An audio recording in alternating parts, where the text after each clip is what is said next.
Hello mga ka-travel, sa pagkakaroon na ata diri sa maayong tubig, Dawin, Negros Oriental, particularly diri sa Jetty Port area.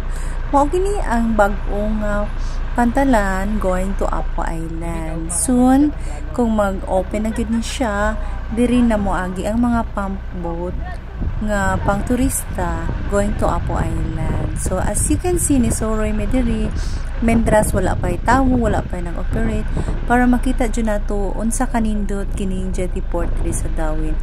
And hopefully ikabot sa panahon, sa insaktong panahon, kung mapangitaan siya o paagi, mudawat na usab kini og mga travel sa nagkalain-laing isla o mga silingan nga isla like Siquijor or Mindanao.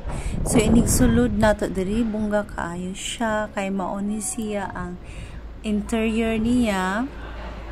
So maon din ha ang pasalubong center, diha ang departure area, dayon inigsulod nimo din ha, social kaayo siya, kay na ay daghan kaayo nga lingkuranan nga maka-accommodate sa mga bisita or mga travelers nga moadto sa Apo Island. So daghan kaayo diri nga seats, no?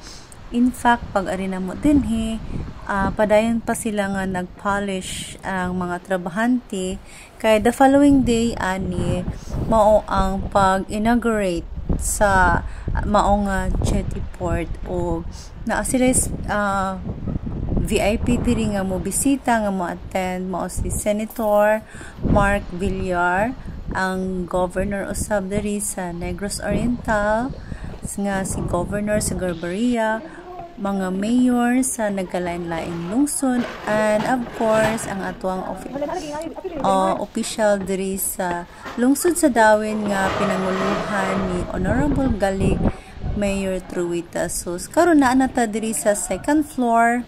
As you can see, nice kayo ang view, og diri dapita is makita pud nato ang Apo Island. So mao na siya ang top view diri sa Jetty Port. So kana siyang gamay nga isla sa unahan, mao na siya ang Apo Island.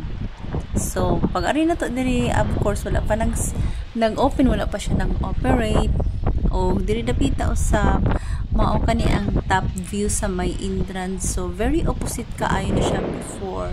Sayang wala ko nakakuha og video, at least before siya na-construct na aputay souvenir, no? Kay dako kay siya og improvement, dako kay siya og kalainan, o giayo jud siya og plano para nindot gyud ang Jetty Port nga ma-establish diri sa Dawin, Negros Oriental. So diri na sabtang dapita, nindot pud ilahang CR, dayon limpyo kaayo siya, kay syempre wa pa nagamit, and hopefully ma-maintain lang gyud ang kalimpyo. So naay may tubig nga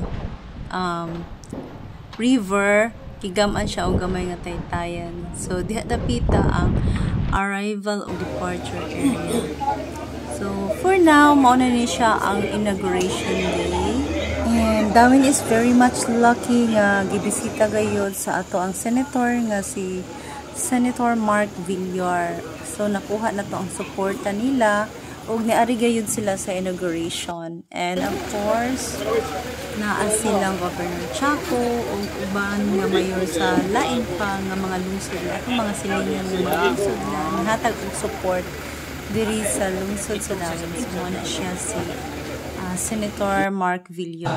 At ang wala ng politika, ang importante sa karon, ang imong ginabuhat is well appreciated sa makita dyan. Namo mismo ang tagalayo, so much more sa Taganawin. So Taganawin